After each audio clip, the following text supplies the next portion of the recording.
मैं समय हूँ, मैं कल भी था, मैं आज भी हूँ और हमेशा रहूँगा। मैंने मनु को, जो इस धरती पर पहला इंसान था, उसे भी देखा है, और आप ये बैठे हो इस नाट्य को देखने, वो भी मैं देख रहा हूँ। मैं हर क्षण क्षण का साक्षी हूँ।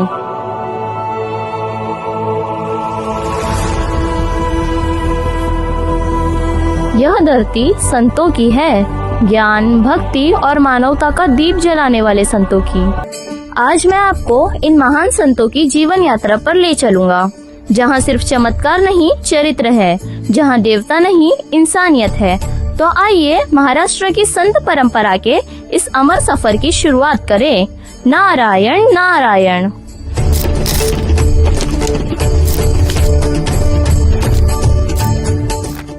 अब देखेंगे कथा उस साधारण मनुष्य की जिसने माता पिता की सेवा को ही ईश्वर की सच्ची भक्ति बना दिया।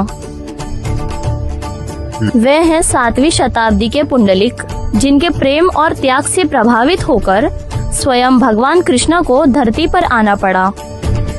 भगवान मंदिर में नहीं, माता पिता की सेवा में बसते हैं। आइए पुंडलिक की इस अमर कथा के साक्षी बने।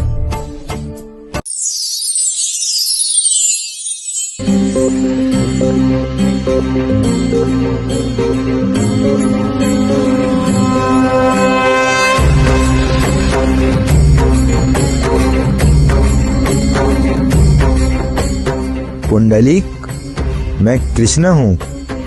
तेरे माता पिता की सेवा देखकर मैं स्वयं तुझसे मिलने आया हूँ।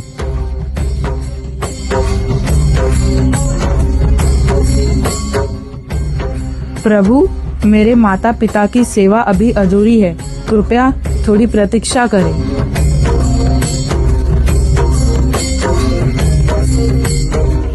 कृपया इस ईंट पर खड़े रहिए प्रभु।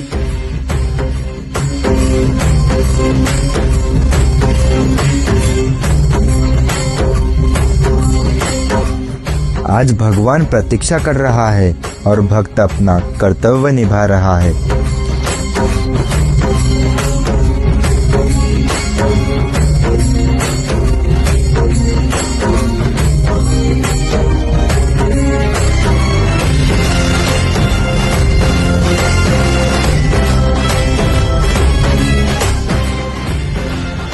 प्रभु, आपको प्रतीक्षा करवाकर मैं अपराधी बन गया।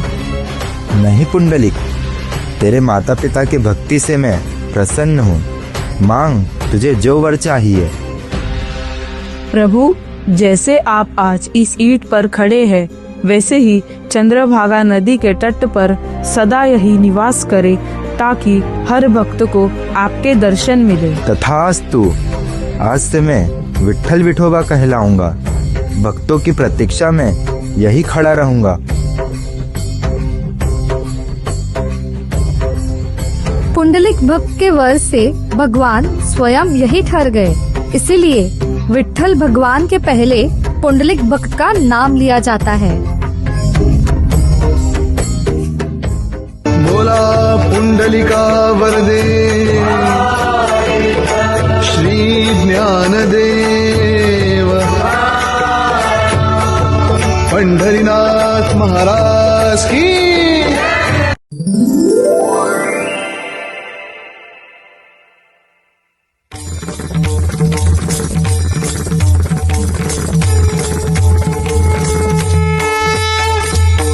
अब मैं आपको ले चलूंगा 13वीं सदी में, जब इसी धरती पर जन्मे एक बाल संत ज्ञानेश्वर, जिन्होंने सिद्ध कर दिया कि ईश्वर की वाणी किसी देह के अधीन नहीं।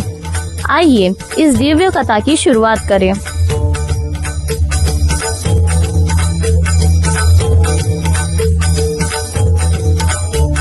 वेद सुनने का अधिकार तुम्हें किसने दिया? शूद्रों की छाया भी पवित्र ग्रंथों को अपवित्र कर देती है। चलो दूर हटो।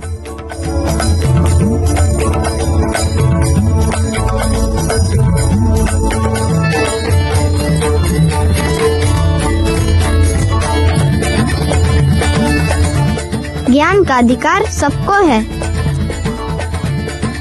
अरे ये तो बहिष्कृत परिवार के बच्चे हैं। इनके पिता ने बीच में संन्यास त्याग दिया और पुनः गृहस्थाश्रम में लौट आए।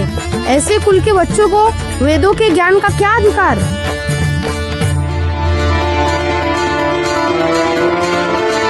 भगवान हर प्राणी में है, हर कण में है, सर्वभूति आत्मा एक है।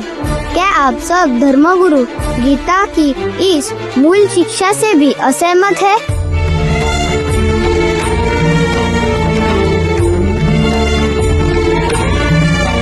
हमें ज्ञान सिखाओगे?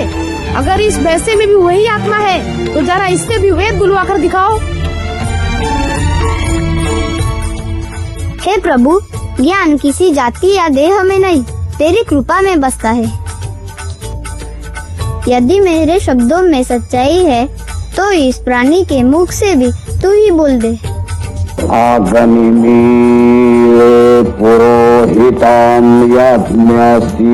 अरे यह कैसे संभव है? ये कोई साधारण बालक नहीं, यह तो साक्षात संत है।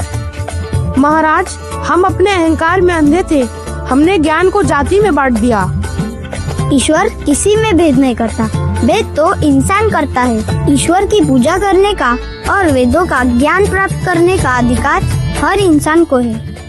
जे खलांची व्यंकटी सांडो तया सत्कर्मी रति वाढो भूता परस्परे पडो मैत्र जीवांचे।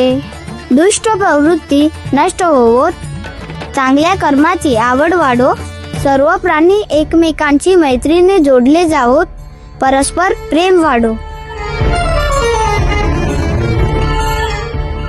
संत ज्ञानेश्वर जी ने सिखाया कि भगवान हर जीव में है। ज्ञान पाने का अधिकार हर इंसान को है, किसी जाति को नहीं। इसलिए उन्होंने गीता को संस्कृत से मराठी में रचा, ज्ञानेश्वरी, ताकि हर इंसान उसे समझ सके। अब आप 13वीं सदी के दूसरे संत की कथा देखने जा रहे हैं। वे थे संत नामदेव। ईश्वर पत्थर की मूर्ति में नहीं, हर सांस लेते प्राणी में बसता है। जो भूखे को भोजन दे, जो दुखी को सहारा दे, वही सच्चा भक्त है। नारायणाय नमो नमः। आइए प्रेम, विश्वास और निष्कलंक भक्ति की इस अनोखी गाथा के साक्षी बने। हे विठ्ठल, आज का भोग स्वीकार करे प्रभु। पहले आप खाइए, फिर आपका दास प्रसाद पाएगा।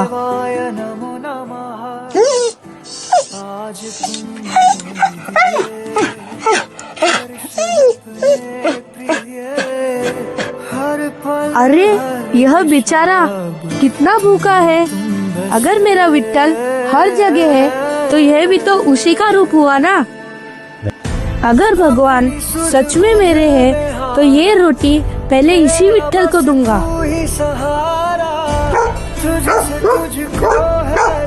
अरे विठ्ठल रुक जा, तेरी रोटी में घी लगाना भूल गया हूँ। अरे रुक जा। देखो देखो, ये पागल हो गया है। अरे कुत्ते को भगवान कह रहा है। तुम मंदिर में हो या सड़क पर, मेरे लिए तो हर जगह मेरा विठ्ठल है। काहे कहूँ कीजे ध्यानु जपना, अगर मन ही शुद्ध नहीं तो जप तप और ध्यान किस काम का।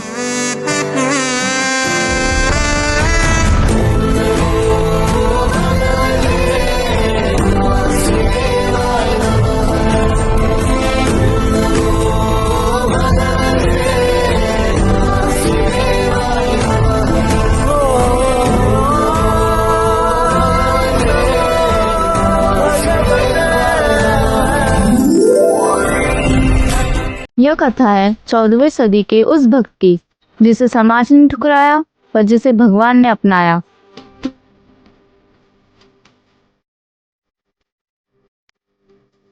वे है संत चोखा मेढ़ा, जिनकी भक्ति ने यह सिखाया कि ईश्वर जाति नहीं देखते, केवल सच्चा हृदय पहचानता है।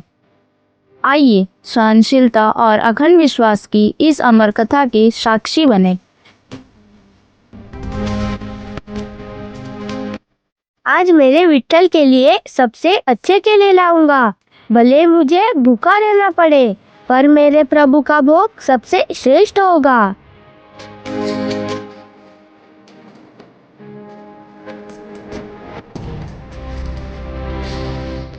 शिव शिव शिव शिव, रुको। तुम जैसे शूद्र जाति के लोगों का मंदिर में प्रवेश मना है। महाराज, मैं सिर्फ अकेले अपने विठ्ठल को चढ़ाना चाहता हूँ। यहाँ तुम्हारी भक्ति नहीं, हमारे नियम चलते हैं। चले जाओ। उसडोंगा परी रसन ओहे डोंगा, काय भूललाशी वरलिया रंगा। गन्ना देखने में टेढ़ा होता है, लेकिन उसका रस कभी टेढ़ा या कड़वा नहीं होता। तुम बाहरी रंग रूप से क्यों धोखा खा जाते हो? मेरी जात नहीं, मेरा रूप नहीं, मेरी आत्मा देखो।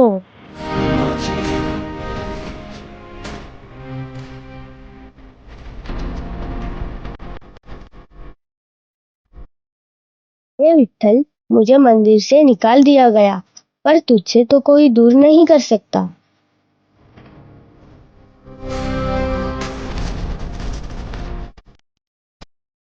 कुछ समय बाद संत चोखा मेड़ा, जो पेशे से मजदूर थे, किले की मरम्मत के लिए वह पंढरपुर आए थे।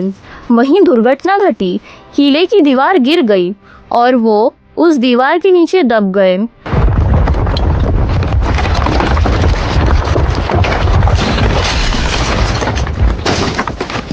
उनकी अस्थियां लेने खुद संत नामदेव आए। जिस भक्त को मंदिर में आने नहीं दिया गया, आज उसका स्थान मंदिर के द्वार पर होगा। चोखा मैया की समाधि पंढरपुर मंदिर के बाजू में बनाई जाएगी। चोखा, आज तेरा सपना पूरा हुआ। तू आज भी अपने विठ्ठल के सबसे पास है।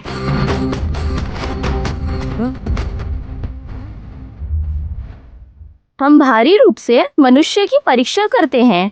चोखा मेड़ा ने यही सिखाया कि असली इंसान वही होता है जिसकी आत्मा शुद्ध हो।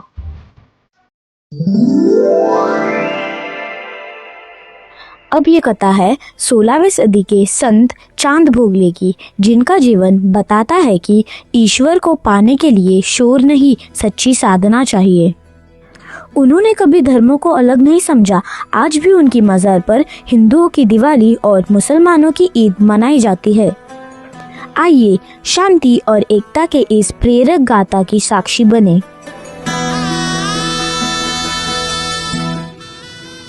एक दिन गांव में अकाल पड़ा। लोगों के घरों में अनाज खत्म होने लगा। भूख ने सबको तोड़ दिया। चांद बोदले के पास भी केवल एक ही दिन का ही भोजन था। उसी शाम उनके दरवाजे पर एक बूढ़ा भिखारी आ पहुंचा। कांपती आवाज में बोला, बेटा, 2 दिन से कुछ खाया नहीं है मैंने। चांद बोदले ने बिना सोचे अपना सारा भोजन उस भिखारी को दे दिया। आज हम क्या खाएंगे? इतना ही बचा था, वो भी आपने दे दिया। अगर भगवान आज किसी भूखे के रूप में आए हैं, तो हम उन्हें खाली हाथ कैसे जाने दे? देवा काळजी रे माझा, देवा काळजी रे, देवा काळजी। उस रात दोनों पति पत्नी भूखे ही सो गए, लेकिन चांद बोदले ने भूखे पेट भी नाम स्मरण नहीं छोड़ा।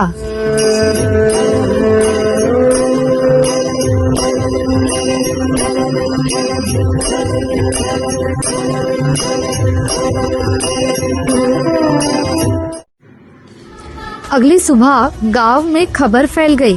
पास के गांव से अनाज से भरी बैलगाड़ियां आ रही है। एक अमीर सेठ ने सबके लिए अनाज भिजवाया था। किसी ने नहीं देखा, पर सबने महसूस किया, यह सिर्फ मदद नहीं, भक्ति का फल है। यह चमत्कार नहीं, यह विश्वास की जीत है। उस दिन के बाद से लोग चांद बोदले को संत कहने लगे, लेकिन वे हमेशा कहते, मैं संत नहीं, बस भगवान का सेवक हूँ। सच्ची भक्ति मंत्रों में नहीं, मानवता में होती है। जो भूखे को खाना देता है, दुखी को सहारा देता है, वही ईश्वर के सबसे करीब होता है। इसीलिए आज भी संत चांद बोदले के दरगाह पर भजन भी गाए जाते हैं और कव्वाली भी।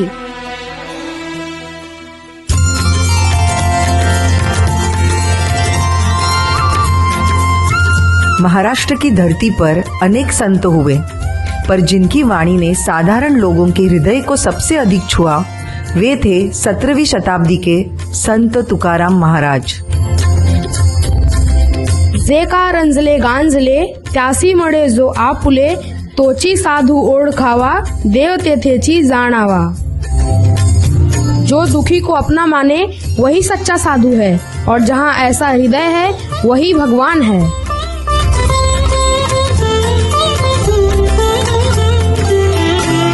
इसी 17वीं शताब्दी में संत कबीर की शिक्षाएं भी महाराष्ट्र में फैलने लगी। तुकाराम महाराज ने अपने कीर्तन में कबीर के दोहे महाराष्ट्र के लोगों तक पहुंचाए। हिंदू कहे मोहि राम प्यारा, तुर्क कहे रहमाना, आपस में दो लड़ी लड़ी मुए मरम न कोऊ जाना। हिंदू राम कहते हैं, मुसलमान रहमान, नामों को लेकर दोनों लड़ते लड़ते मर गए, पर यह नहीं समझ पाए कि ईश्वर एक है। यही कबीर का संदेश है और यही भक्ति का सच्चा मार्ग। आरती तुकारामा, स्वामी सद्गुरु धामा, सच्चिदानंद मूर्ती, पाय दाखवी आम्हा,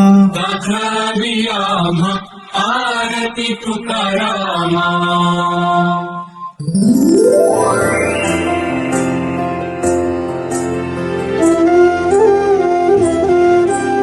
17वीं सदी में महाराष्ट्र की भक्ति परंपरा में एक स्त्री संत हुई, भैणाबाई। विवाहित जीवन में रहते हुए भी उन्होंने भक्ति का मार्ग नहीं छोड़ा।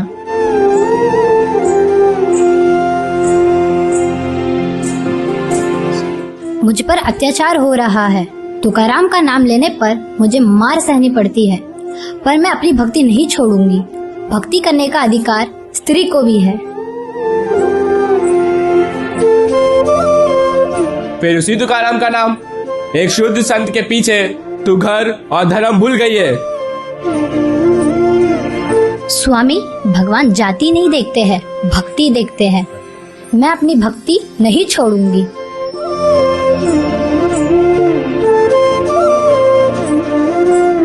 परिवार की जिम्मेदारियां निभाते हुए भी भैणाबाई ने अपनी भक्ति जारी रखी। समय के साथ उनके पति को भी अपनी भूल का बोध हुआ। अपनी आत्मकथा, आत्मनिवेदन के माध्यम से भैणाबाई ने सिद्ध किया, मोक्ष स्त्री पुरुष सबके लिए संभव है।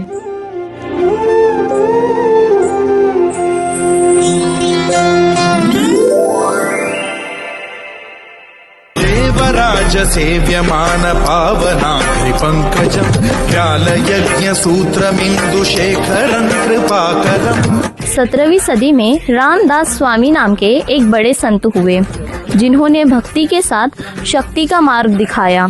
सिर्फ राम नाम नहीं, बल्कि सशक्त शरीर बनाकर शत्रु का मुंह तोड़ जवाब देना भी आज की जरूरत है। इसीलिए कई व्यायामशालाएं उन्होंने स्थापित की, जिन्होंने करुणाष्टके, श्री मारुति स्तोत्र, सुखकर्ता दुखहर्ता और विभिन्न देवताओं की आरतियां तथा दासबोध जैसा महाकाव्य समर्थ रामदास स्वामी ने लिखा।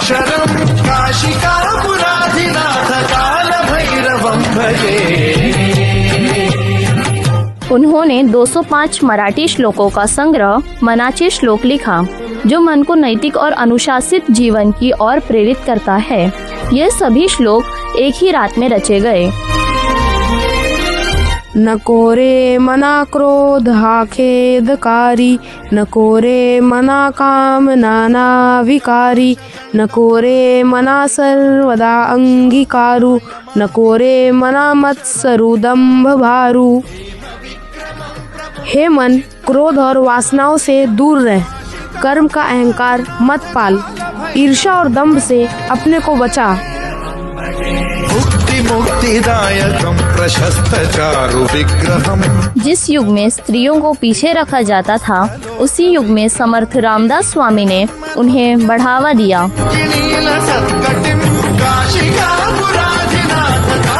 मेरे शिष्यों की संख्या 1000 से अधिक है और उनमें 300 से भी अधिक स्त्रियां हैं। उनमें से 18 बहनें हैं जो केवल शिष्या नहीं, नेतृत्व करने वाली साधिकाएं हैं। वे प्रवचन करती हैं, मार्ग दिखाती हैं और मठों का संचालन करती हैं।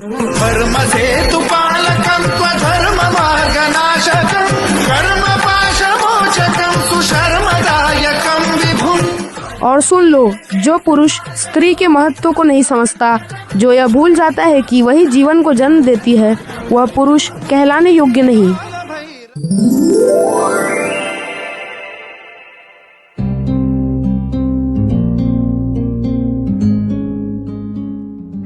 इन संतों की जातियां और धर्म अलग थे, पृष्ठभूमि अलग थी, जीवन संघर्ष अलग थे, पर संदेश एक था। ईश्वर एक है, भक्ति सबकी है और मानवता सबसे ऊपर है।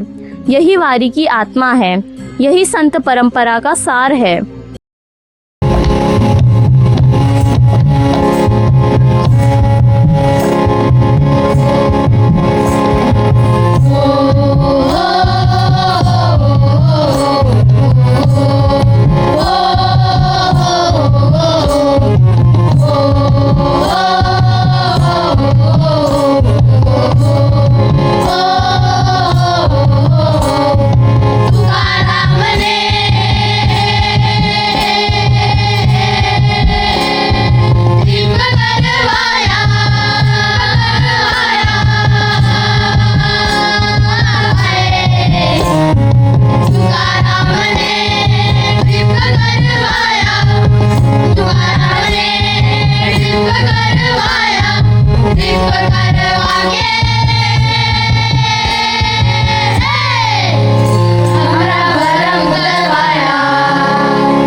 चक्रपाणी देवा देवाचे मंदिर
महाराष्ट्र। पहचाना हमें? हम वही है जो इस महान राष्ट्र के निर्माण में उस राजा के साथ खड़े थे, जिसकी कहानी आज आप सुनने वाले हो। यह महाराष्ट्र किसी एक दिन में नहीं बना, यह बना है अनेक बलिदानों से। जिस स्वराज की आज हम बात करते हैं, उसकी शुरुआत अन्याय के घोर अंधेरों में हुई थी। इस भूमि पर पहले परखियों का राज था, आदिल शाही, निजाम शाही और मुगलों का शासन, जो भारतीय संस्कृति के विरुद्ध था। राजा था पर अपना नहीं, कानून था पर न्याय नहीं। किसान खेत जाते समय सोचता था आज घर लौटूंगा भी या नहीं। करों का बोझ, धर्म पर पाबंदियां, नारियों पर अत्याचार, मंदिरों पर ताले और गर्दन पर पराई तलवार। और तभी इस अंधेरे में एक उजाला जन्म ले रहा था। सन 1630 शिवनेरी की पहाड़ी पर माता जीजाऊ के गोद में एक शेर ने जन्म लिया। उस दिन स्वराज जन्मा नहीं था, पर स्वराज का स्वप्न अवश्य जन्म ले चुका था।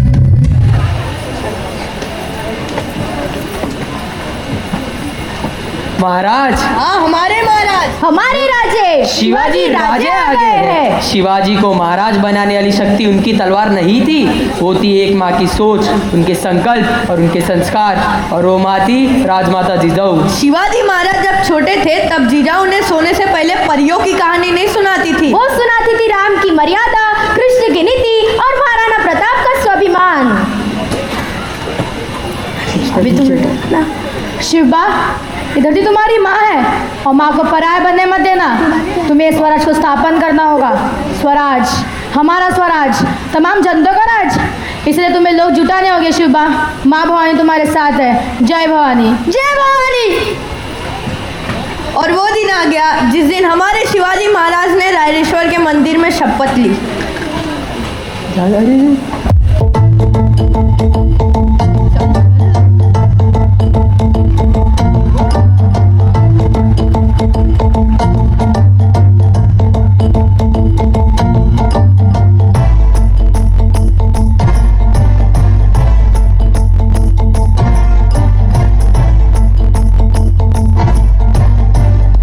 मुगलों की पराधीनता हम कब तक सहेंगे?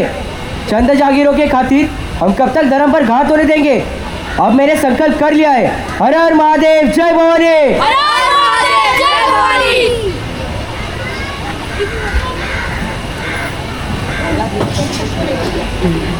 हर हर महादेव, जय भवानी। शपथ लेगी पर तलवार से नहीं, संकल्प से। उस संकल्प के बाद शिवाजी महाराज सिर्फ युद्ध नहीं लड़े, उन्होंने इतिहास की दिशा बदल दी। सबसे पहले उन्होंने किलों पर ध्यान दिया, क्योंकि महाराज जानते थे ज्यांचे किले त्यांचे राज्य, किला शिवाय कसले स्वराज्य। कम उम्र में ही सन 1646 शिवाजी महाराज ने तोरना किला अपने अधिकार में लिया। वो सिर्फ किला नहीं था, वो था स्वराज्य का पहला पत्थर। तोरना के बाद राजगढ़, कोंढाणा, पुरंदर भी राज्य में शामिल हो गए।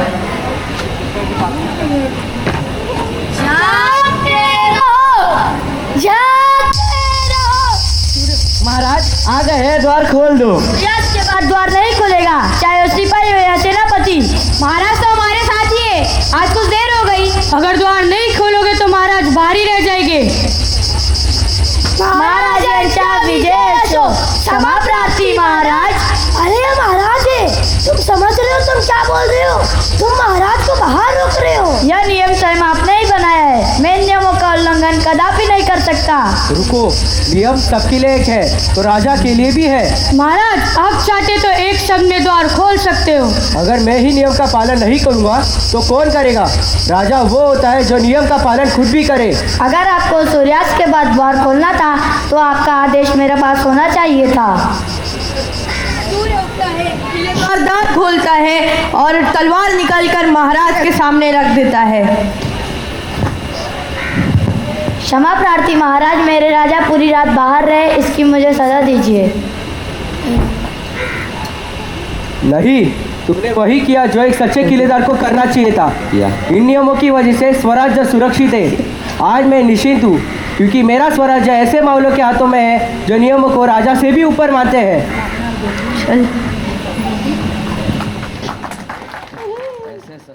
अरे रुको जरा। ऐसे सशक्त स्टैंडर्ड ऑपरेटिंग प्रोसीजर्स और ऐसे मजबूत कार्य पद्धति स्वराज के हर किले, हर छावनी में लागू थी।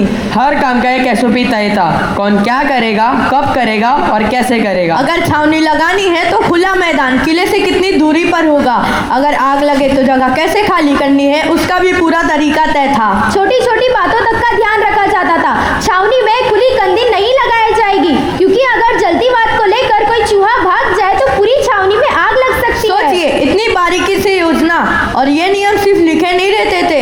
हर टीम का सेनापति ये नियम समय समय पर अपनी छावनी में पढ़कर सुनाता था। इसी व्यवस्था और प्रणाली पर खड़ा था छत्रपति शिवाजी महाराज का स्वराज। इतिहास में कुछ फैसले ऐसे होते हैं जो तलवार से नहीं, आंसुओं से लिए जाते हैं। शिवाजी महाराज को पिता बनकर सबसे कठिन युद्ध लड़ना पड़ा। सन 1678 रायगढ़ के किले में हवा भारी थी। संभाजी महाराज और शिवाजी महाराज के बीच में मतभेद बढ़ रहे थे। दरबार के कुछ सरदारों से, खासकर मोरोपंत पिंगड़े और अन्नाजी दत्तों से संभाजी महाराज की नहीं बनती थी।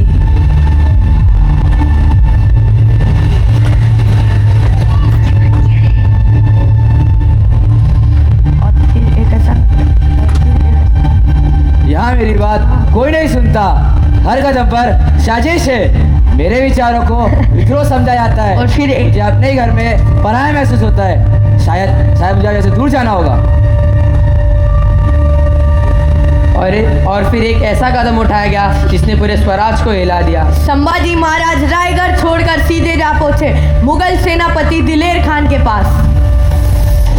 महाराज भयानक समाचार है। युवराज संभाजी मुगलों की छावनी में चले गए हैं। ये खबर शिवाजी महाराज के लिए सिर्फ दुख ही नहीं था पर दिल पर पड़ा वज्रपात, क्योंकि इसका मतलब यही निकाला गया कि स्वराज का युवराज शत्रु की छावनी में है। ये केवल मेरे बेटे का सवाल नहीं, स्वराज के सुरक्षा का प्रश्न है, युवराज के निष्ठा का प्रश्न है और सबसे बड़ी बात राजघराने के विश्वास का प्रश्न है। समय बदलता है। संभाजी महाराज मुगलों के पास से लौट आते पर सामने था सबसे कठिन निर्णय।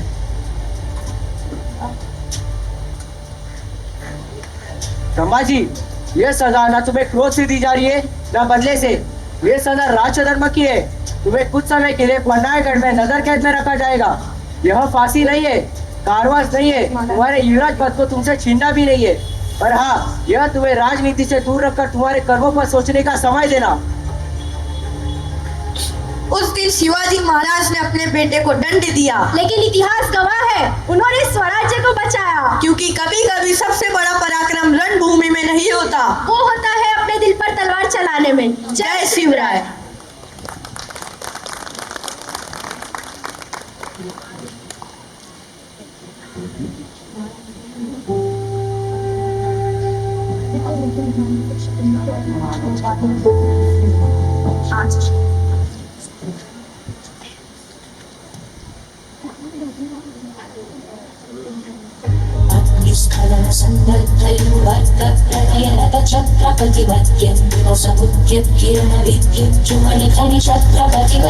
दौलत खान, मयंक भंडारी, आप हमारे समुद्र सेनापति हैं। आप दोनों पर यह बड़ी जिम्मेदारी है। हम अपने नौसेना को और मजबूत बनाएंगे। मजबूत सेना का अर्थ है मजबूत स्वराज। लेकिन एक बात हमेशा याद रखना, आम, नीम, पीपल, बरगद जैसे फलदार पेड़ नहीं काटे जाएंगे। इन पेड़ों की लकड़ियां जहाज बनाने के लिए कभी उपयोग में नहीं लाई जाएगी। यह पेड़ किसानों ने बहुत मेहनत से लगाए हैं। इसे बढ़ने में सालों लगते हैं। इसलिए यह जीवित पेड़ नहीं, केवल सूखी और गिरी हुई लकड़ी ही इस्तेमाल कीजिए।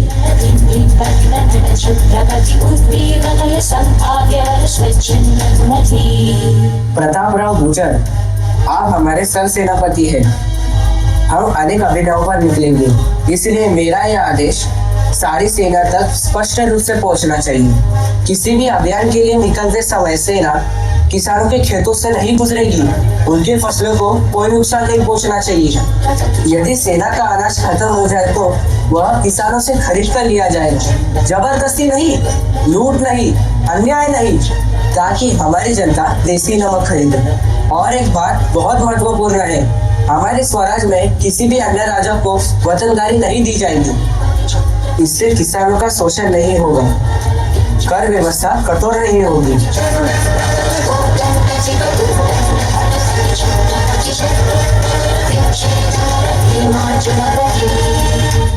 किसान की उस समय की स्थिति देखकर ही कर तय किया जाएगा। अकाल हो तो राहत मिलेगी। स्वराज जनता की मजबूरी पर नहीं, न्याय और समझ पर चलेगी।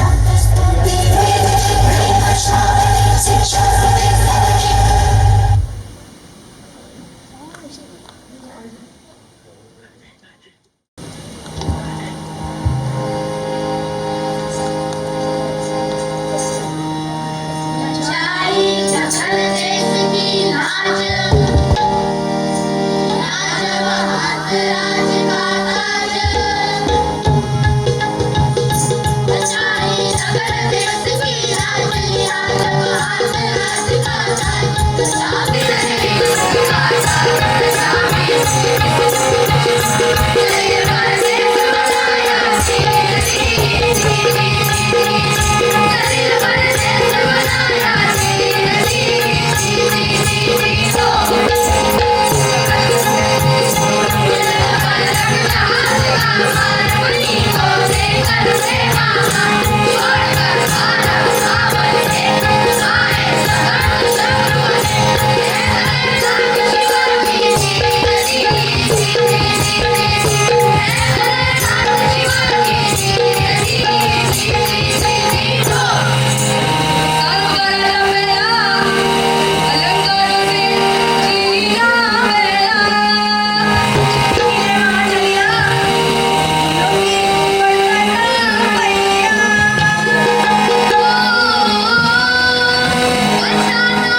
प्रजा आणि म्हणून तर त्यांना जाणता राजा म्हणून ओळखले जाते.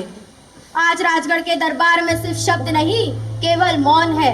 सिंहगढ़ जीत लिया गया पर तानाजी मालूसरे विजय के साथ लौट कर नहीं आए. गढ़ तो स्वराज का हो गया पर उसे जीतने वाला सिंह हमसे छीन गया. गढ़ आला पण सिंह गेला. आज हर मावड़े का दिल भारी है क्योंकि तानाजी सिंहगढ़ पर ही अमर हो गए. दुख गहरा था पर स्वराज्य का मार्ग रुकने वाला नहीं था. तानाजी का बलिदान अंत नहीं अगले मुहिम की शुरुआत थी.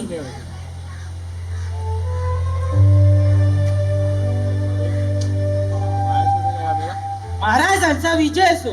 महाराज स्वराज की अगली मुहिम के लिए मेरा जीवन आपके चरणों में अर्पित है.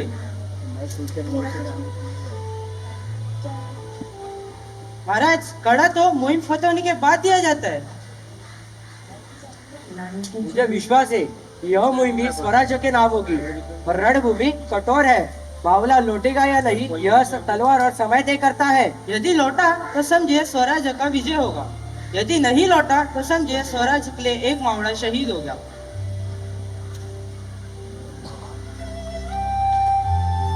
इन क्षणों में महाराज के हृदय का दर्द दिखता है. अपने मावड़े का खोने का दुख.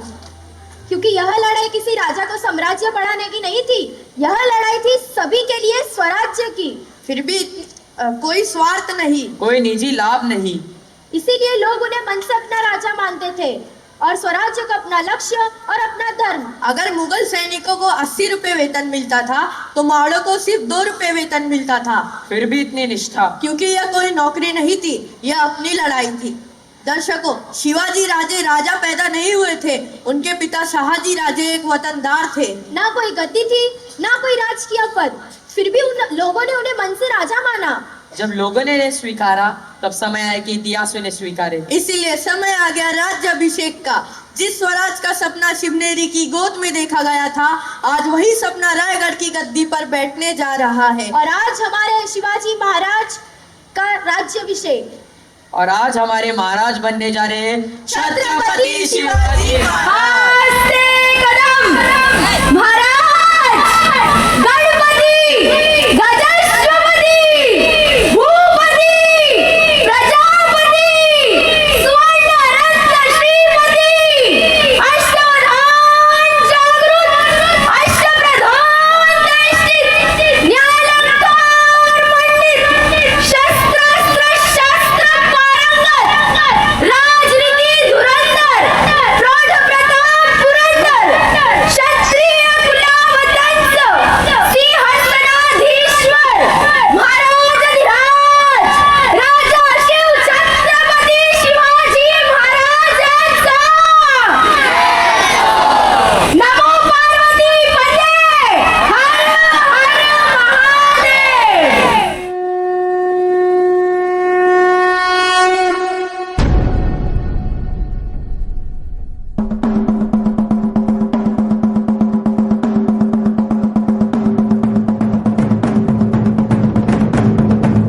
इंद्रजिमी जंब पर वादवसु अंब पर रावण सगंब पर रघुकुल राज है.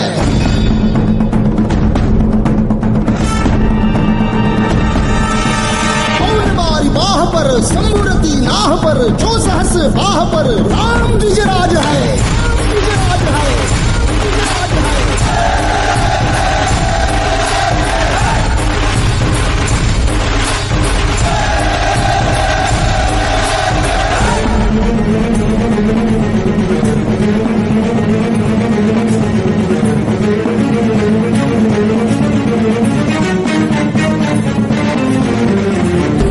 माऊली रे सावली गडकोट रावली शिवशंकर हा युक्तीची मंत्रणा युक्तीची यंत्रणा कळदुष्ट दुर्जना प्रलयंकर हा. संतांचा रक्षितो शत्रूनी खंदतो भावंड भावना संस्थापितो ऐसा युगे युगे स्मरणीय सर्वदा माता पिता सखा शिवभूपतो.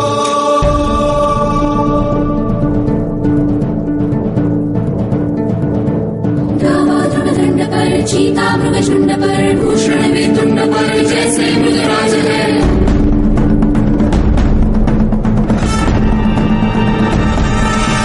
तेजतम अंश पर कन्याजिमी कंस पर कोमलिच्छ वंश पर सैन शिवराज है.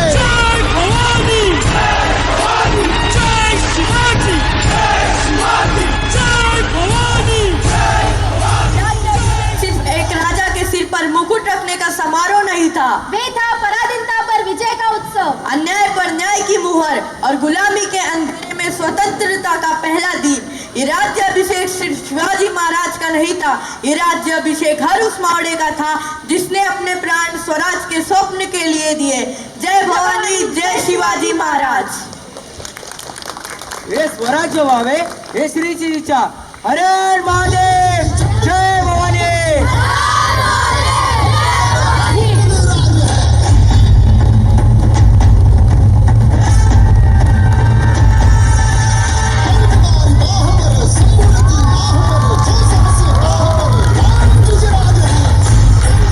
उन्नीसवीं सदी का भारत अंग्रेजों की गुलामी से तंग था और हमारा समाज पुरानी सोच, जाति का जहर और अंधविश्वास के अंधकारों में डूबा हुआ था।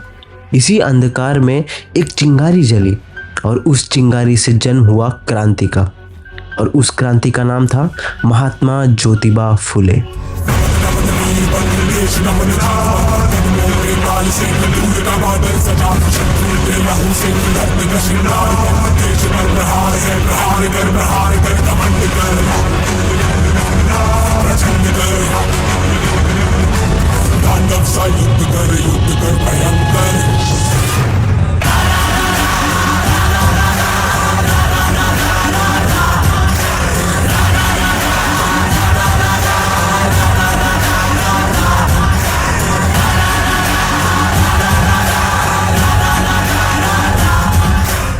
कुछ वर्षों पहले मैं अपने एक ब्राह्मण मित्र की शादी में शामिल हुआ था।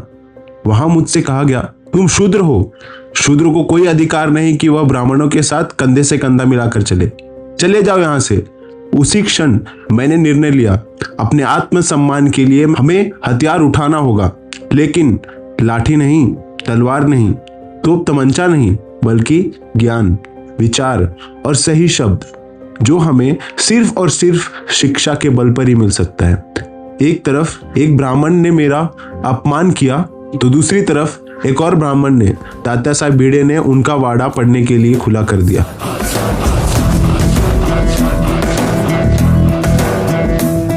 जो मन में ठान लिया, जो मन में ठान लिया, अब हमको करना है।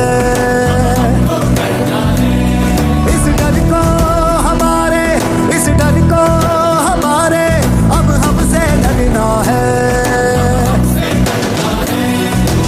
सावित्रीबाई फुले भारत की पहली महिला शिक्षिका। जब वे पढ़ने निकले तो समाज ने अपमान को हथियार बना लिया और उन पर कीचड़ फेंका।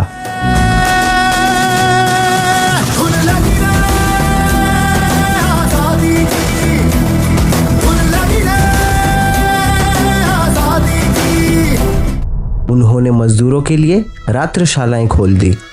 विधवा महिला काशीबाई के बच्चों को गोद लिया गया और नाम रखा गया यशवंतराव फुले। जब बेटियां जन्म लेते ही मार दी जाती थी, बाल हत्या प्रतिबंधक गृह का स्थापना हुई। 1864, जो समाज स्त्री को दूसरा जीवन नहीं देता, वो समाज जीवित कहलाने के योग्य नहीं। 1868, जब अछूतों को पानी तक नहीं मिलता था, ज्योतिबा फुले ने अपना निजी कुआं सबके लिए खोल दिया।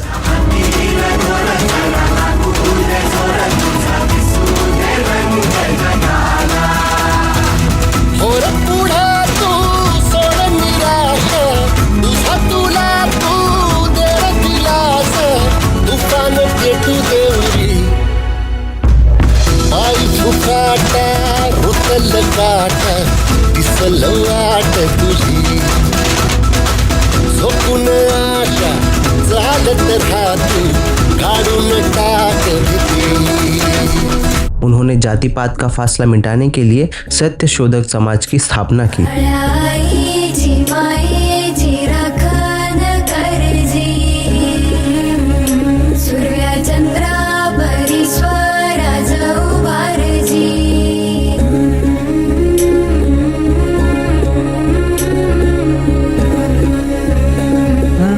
सोडू ना तुला मातीला तू जाग उधाणू दे आज उरी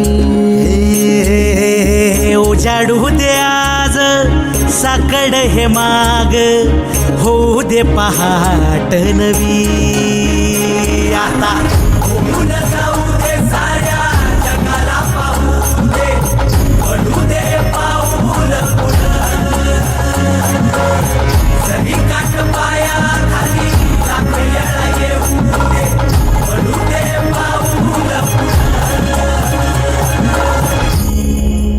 सगळं करूनही समाजातून जातीवाद आणि अन्याय पूर्णपणे संपला नाही. अजूनही खूप मोठा लढा बाकी होता. आणि म्हणूनच की काय, अजून एका महामानवाचा जन्म झाला. तो महामानव म्हणजे डॉक्टर बाबासाहेब आंबेडकर.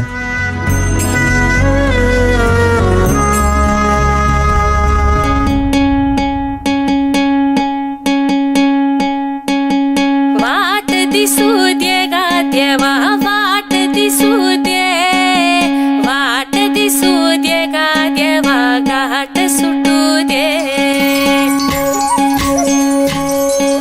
बचपन से ही बाल अम्बेडकर संत तुकाराम, संत कबीर, महात्मा फुले और छत्रपति शिवाजी महाराज इन महान व्यक्तियों के विचारों से प्रेरित थे. उन्हें पता था कि अत्याचार और अन्याय को सिर्फ शिक्षा के बल से ही बदला जा सकता है.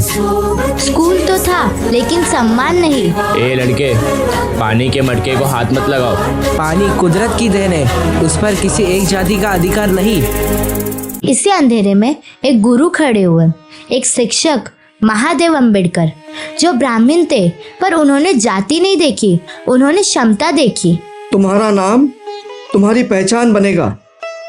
आज से तुम अम्बेडकर नहीं, अम्बेडकर हो. बम्बई से बीए करने के बाद जब कोलंबिया यूनिवर्सिटी में एमए पढ़ने के लिए पैसे की ज़रूरत पड़ी, तब बड़ौदा के महाराज सयाजी राव ने मदद की. पर शर्त थी, पढ़ाई पूरी करके वापस आकर काम करना होगा. एका यशस्वी पुरुषाच्या मागे कायम स्त्री असते. रमाबाईने गरिबी दिवस काढले, पण बाबासाहेबांच्या शिक्षणात अडथळा येऊन दिला नाही. नांदन होत रमाच नांदन, नांदन नांदन होत रमाच नांदन. भीमाच्या संसारी जसं टिपूर चांदण, भीमाच्या संसारी जसं टिपूर चांदण. कड़ी मेहनत से आंबेडकर जी बैरिस्टर बन गए. पण आत्ता खरं तर लढ्याची सुरुवात झाली होती. ज्ञान ने उन्हें ऊंचा उड़ाया, परंतु समाज की सोच अभी भी उन्हें जाति और जंजीरों में बांधी हुई थी, और इसलिए लोगों को जगाना जरूरी था. शाहू महाराज की मदद से उनके पहले वर्तमान पत्र की शुरुआत हुई, मूक नायक. उठ आवाज कर, भीम प्रहार कर, इतिहास कर नवा.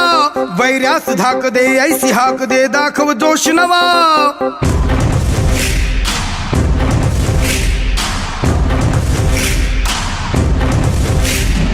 उठ आवाज कर, भीम प्रहार कर, इतिहास कर नवा.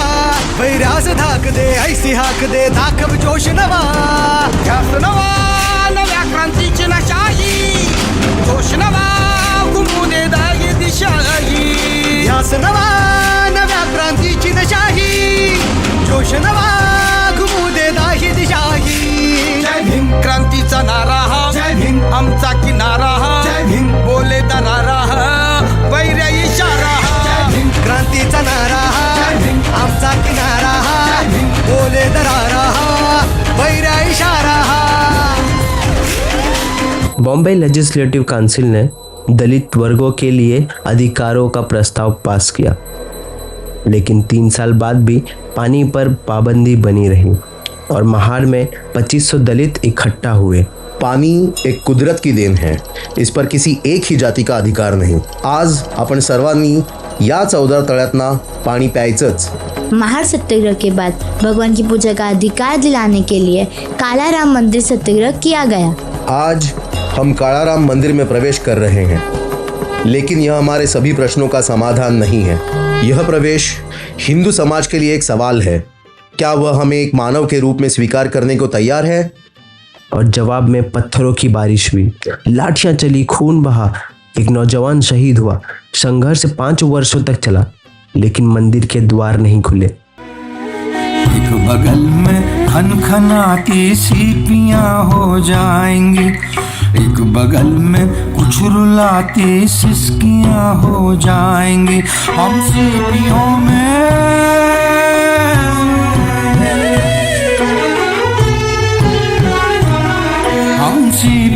में भर के सारे तारे छूटे आएंगे, और सिसकियों को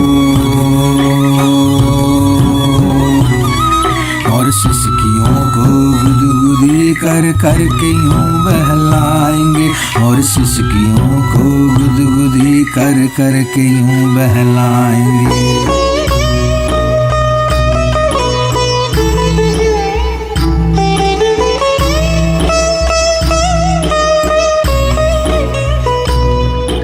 एका बाजूला स्वराज्याचा लढा ब्रिटिशांसोबत सुरू होता, पण बाबासाहेबांचा लढा होता स्वराज्याशी, जिथे समानता असेल, जिथे प्रत्येक माणसासाठी आदर असेल।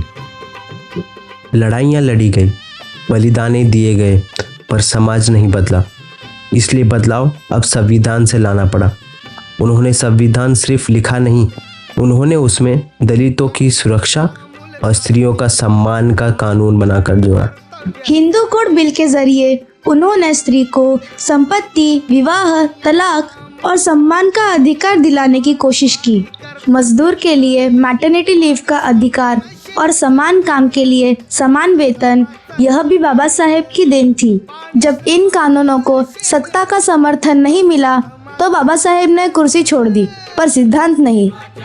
संविधान लिखा गया, कानून बने, बराबरी का रास्ता दिखाया गया, लेकिन वर्ण व्यवस्था से जकड़ा हुआ हिंदू समाज फिर भी नहीं बदला। और जब आखिरी रास्ता भी बंद हो गया, बाबा साहेब ने एक ऐतिहासिक निर्णय लिया। 14 अक्टूबर 1956 नागपुर की धरती पर लगभग 5 लाख लोगों के साथ बौद्ध धर्म की दीक्षा ली। मोडल्या रूढी त्या परंपरा, दिव्य तेजा तूच सकल न्यायदायका। सूर्य तू, शिल्पकार तू, भारताचा बोधिसत्व मूक नायका। मोडल्या रूढी त्या परंपरा, दिव्य तेजा तूच सकल न्यायदायका। जीवन तुझे आम्हास प्रेरणा, दाही दिशा तुझीच गर्जना। गर्जना भीमराया, माझा भीमराया, भारताचा पाया, माझा भीमराया, आला उद्धाराया, माझा भीमराया।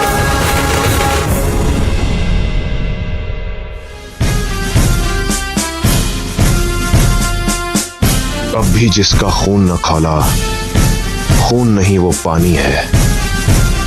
जो देश के काम ना आए वो बेकार जवानी है।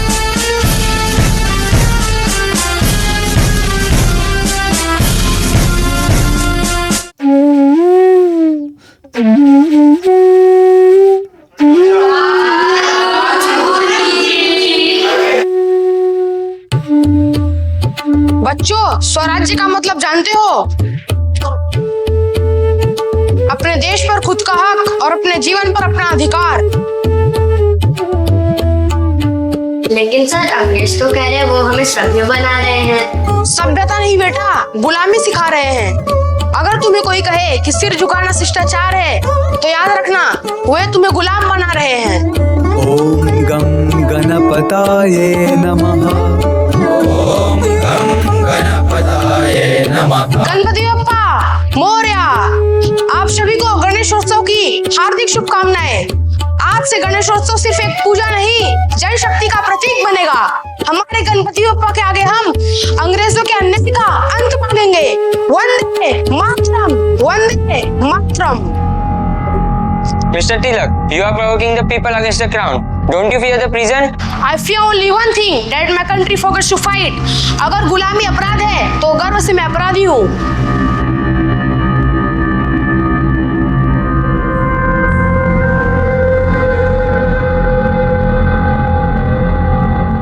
स्वराज्य मेरा जन्मसिद्ध अधिकार है और मैं इसे लेकर रहूंगा।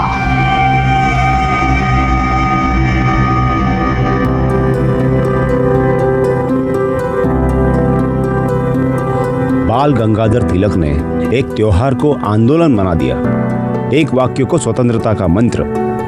उनकी कलम ने वो आग लगाई जिसने पूरे भारत को जगा दिया।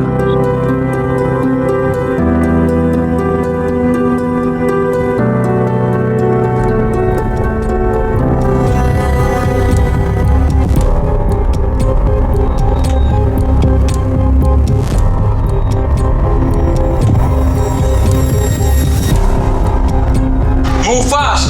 This quarter goes to England today.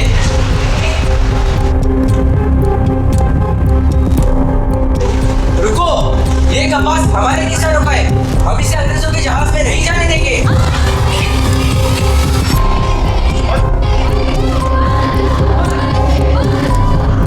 कुचलना है तो कुचल लो, पर ये कपास अंग्रेजों की लूट के लिए नहीं जाएगा।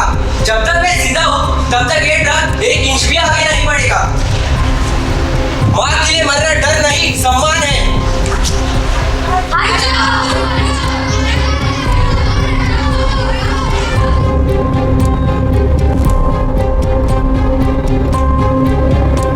आज बापू गेनू मरा नहीं है, वो हमें जगा गया है। आज सबके दिल में बापू गेनू है।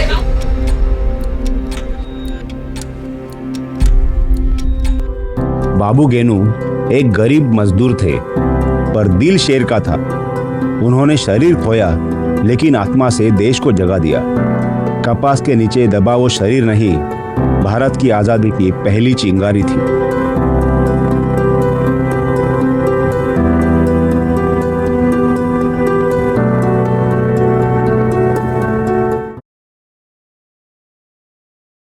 बाबर साहब, आपने विदेश में बम बनाना सीखा, लेकिन योजना क्या? अंग्रेजों को पता नहीं कि भारत का एक साधारण आदमी भी विस्फोट से बड़ा संदेशा दे सकता है। ये जमीन की लड़ाई नहीं, ये स्वाभिमान की लड़ाई है। You Indians, from today, this land belongs to company. Move out.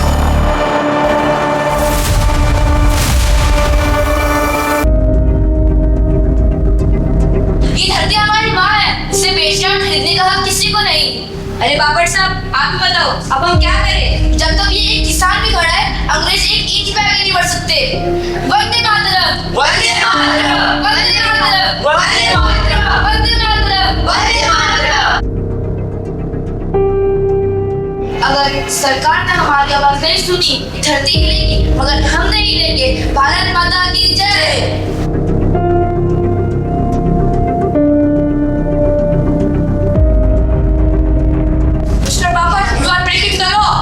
Law? कौन सा लॉ? किसका लॉ? जितना पानी इस बांध में भरोगे उतने आंसू इन किसानों के बहेंगे। लाठीचार्ज! साहिब साहिब, ये आपका आंदोलन है। रुको रुको रुको।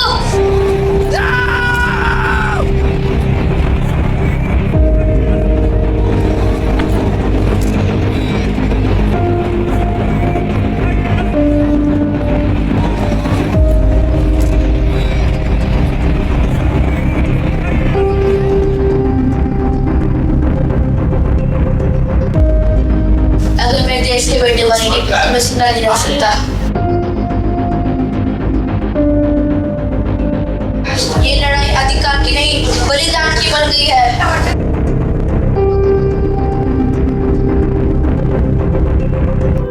सेनापति बापट गिरफ्तार हो गए, जिन्होंने बांध के सामने खड़े होकर पूरे महाराष्ट्र को जगाया।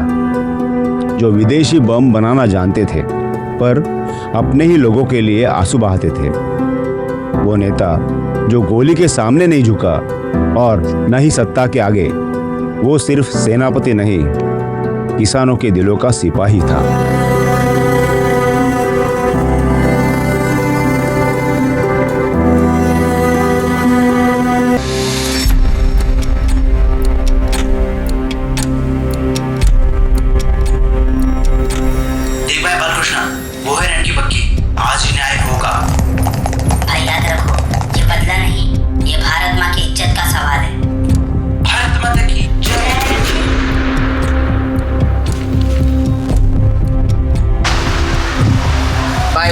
अंग्रेज पूरे शहर में डूबा, पर मुझे डर नहीं, क्योंकि जो हमने किया वो सही किया। सही या गलत का फैसला अब तो वक्त ही तय करेगा, पर जब जब कोई भारतीय गुलामी से लड़ेगा, वो हमारे नाम जरूर याद करेगा। भाई, लगता है वक्त आ गया है। मरेंगे तो मुस्कुराते हुए मरेंगे। Last word, Mr. Damodar. Yes, India shall be free, and remember the sacrifice. Vande Mataram! Vande Mataram! Vande Mataram!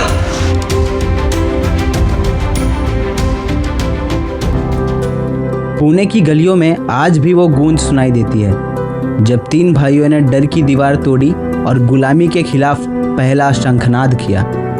ये कहानी है चाफेकर भाइयों की, जिनकी गोली ने नहीं बल्कि उनकी हिम्मत ने इतिहास लिखा।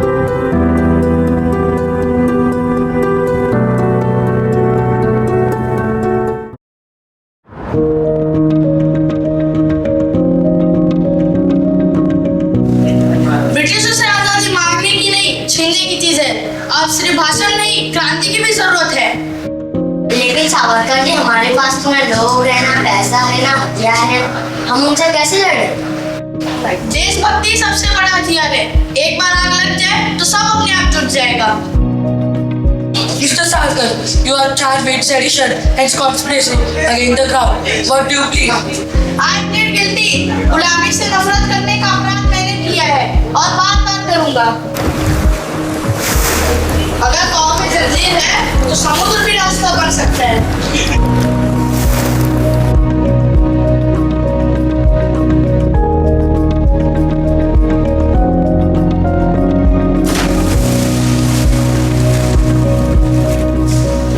अब तो कोई उम्मीद ही नहीं बची है। उम्मीद जब तक सांसें हैं तब तक भारत माता के लिए लड़ाई लड़ी जा सकती है। वो हमें तोड़ सकते हैं पर झुका नहीं सकते। वो अकेला आदमी जिसने समंदर में छलांग लगाई, जिसने कोठरी में आजादी का गीत लिखा, जिसे इतिहास ने अपराधी कहा लेकिन भारत ने स्वातंत्र्य वीर, विनायक दामोदर सावरकर, एक नाम जो अब भी साहस की परिभाषा है। इन जैसे कई और लोगों ने अपनी जानें गंवाई। उनके बलिदान से ही भारत 15 अगस्त 1947 को स्वतंत्र हो गया।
सदियां बदली, वक्त बदला, हालात भी हैं बदले, पोशाक बदला, रंग ढंग बदला, तौर तरीके हैं बदले। थी तब होली कपड़ों की, अब विचारों की करनी है। आन अपने भारत की हमें अब रखनी है। एक सोच ही तो है जो बदलनी है।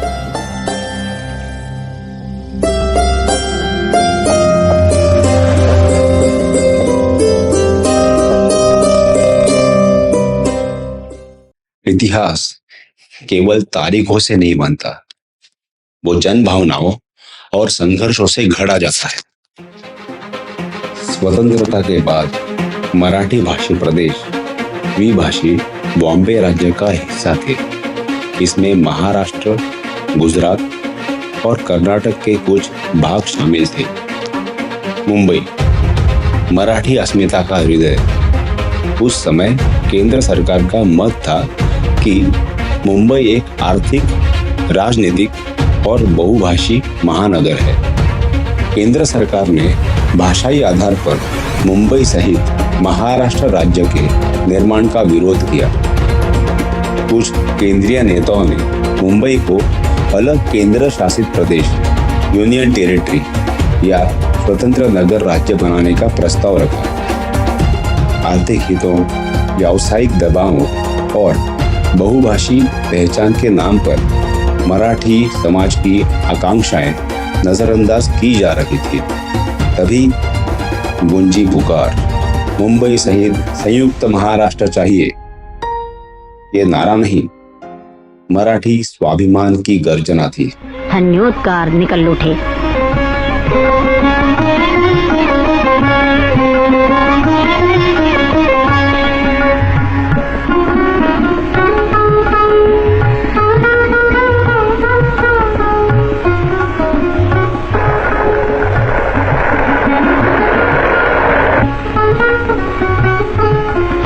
बचपन से शिवाजी महाराज एक मेरे दिल में बहुत ऊंचा दर्जा रखते थे और ये देश के इन्हें जो सैकड़ों हजारों बरस में हुए हैं उनमें उनकी गिनती थी।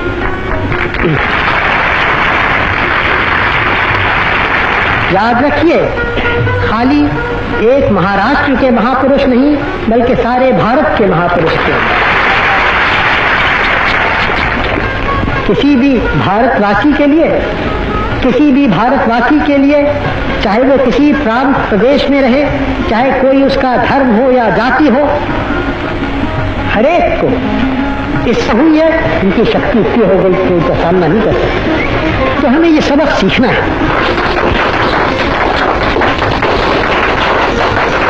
श्रीपाद अमृत डांगे जी ने मजदूर वर्ग को संगठित किया। आचार्य अत्रे जी ने अपनी लेखनी और भाषणों से जनमानस को जगा दिया। S.M. जोशी जी आंदोलन की नैतिक शक्ति बने। डॉक्टर बाबा साहेब आम्बेडकर जी ने मुंबई को महाराष्ट्र में शामिल करने का दृढ़ समर्थन किया। छात्र, मजदूर, किसान, लेखक, कलाकार सब एक साथ सड़कों पर उतरे। लाठियां चली, गोलियां चली, पर कदम नहीं रुके। इस संघर्ष में 106 शहीदों ने अपने प्राण अर्पित किए। उनके रक्त से महाराष्ट्र का नक्शा बना। आज हम महाराष्ट्र में स्वतंत्रता से बोलते हैं, लिखते हैं, सपने देखते हैं, लेकिन ये स्वतंत्रता उन 106 शहीदों के बलिदान पर टिकी हुई है। इसीलिए संयुक्त महाराष्ट्र सिर्फ एक घटना नहीं, ये एक चेतना है, एक प्रेरणा है और मराठी पहचान की रक्त में बहती हुई अस्मिता है। जय महाराष्ट्र।